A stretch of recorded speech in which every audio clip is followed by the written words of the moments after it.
दोस्तों, एक दौर था जब लोगों से ये कहा गया था कि अच्छे दिन आएंगे, लोगों को 2 करोड़ रोज़गार दिए जाएंगे। लेकिन अच्छे दिनों का तो पता ही नहीं, लेकिन बेरोज़गारी का पता चल चुका है।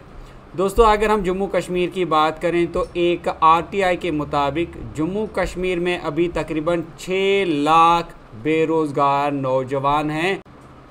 और आप अंदाज़ा लगा सकते हैं कि जब इतने सारे नौजवान बेरोज़गार हों, अनएम्प्लॉयड हों, तो उनकी क्या हालत हो सकती है।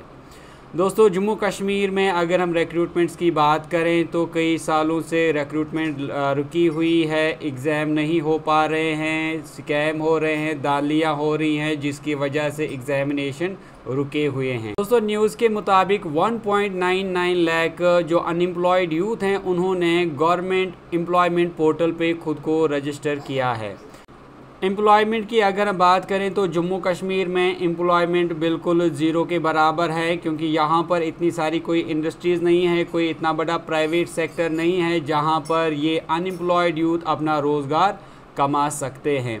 हालांकि गवर्नमेंट की अगर हम बात करें तो गवर्नमेंट जो है बड़े बड़े वादे कर रही है कि हम नौजवानों के लिए बहुत बड़े बड़े स्टेप्स उठा रहे हैं, लेकिन अभी तक हमें कोई पॉजिटिव इतना बड़ा स्टेप देखने को नहीं मिला।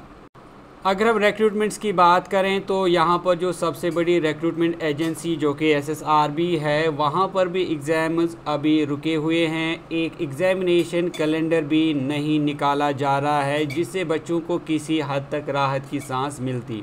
और इसके अलावा जो पेंडिंग एग्ज़ाम्स हैं उनको भी नहीं कराया जा रहा है। हालांकि कुछ केसेस जो हैं वो कोर्ट में हैं, लेकिन उनके अलावा जो बाकी एग्ज़ाम्स हैं उनको भी नहीं कराया जा रहा है। मसला क्या है? मसला है एग्ज़ामिनेशन कंडक्ट करने वाली एजेंसी को रिलेटेड, जहां पर बच्चे ये क्लेम करते हैं कि जो प्रेजेंटली एग्ज़ामिनेशन कंडक्ट करने वाली एजेंसी को हायर किया गया है, वो एग्ज़ामिनेशन कंडक्ट करने वाली एजेंसी के जो प्रीवियस रिकॉर्ड हैं वो सही नहीं है, उसमें कई तरह के फ्रॉड्स को देखा गया है, ऐसा बच्चों का कहना है।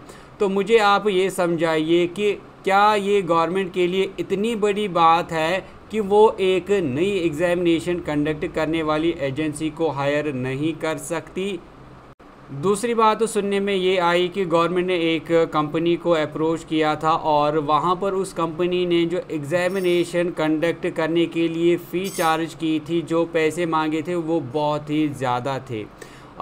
ये बताया गया कि तकरीबन 600 के आसपास वो पर कैंडिडेट फ़ी ले रही थी, चार्जेस ले रही थी।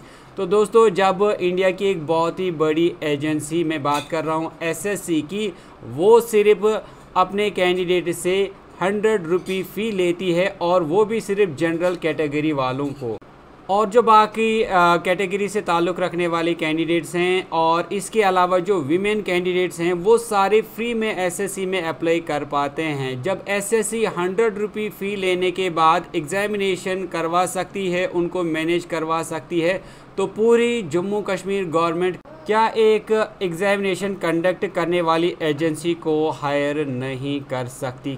हालांकि अगर हम SSRB की फ़ी की बात करें तो तकरीबन 400 से 500 रुपये कैंडिडेट से लिए जाते हैं एक एग्ज़ाम के लिए, एक पोस्ट के अप्लाई करने के लिए। तो इतने पैसे लेने के बावजूद क्या गवर्नमेंट फिर, अगर कोई कंपनी महंगी है और गवर्नमेंट एफर्ट नहीं कर सकती, तो क्या गवर्नमेंट खुद से ही ये एग्ज़ामिनेशन कंडक्ट नहीं कर सकती, चाहे फिर वो CBT मोड हो या फिर वो OMR बेस्ड मोड हो। लास्ट में अगर नतीजा देखा जाए तो ना तो गवर्नमेंट का कोई लॉस होता है, ना किसी ब्यूरोक्रेट का लॉस होता है, और ना ही किसी थर्ड पार्टी का लॉस होता है। लॉस अगर किसी का होता है तो वो सिर्फ बच्चों का होता है, क्योंकि बच्चों के कई साल अभी ज़ाया हो रहे हैं। बच्चे जो हैं वो ओवर एज हो रहे हैं।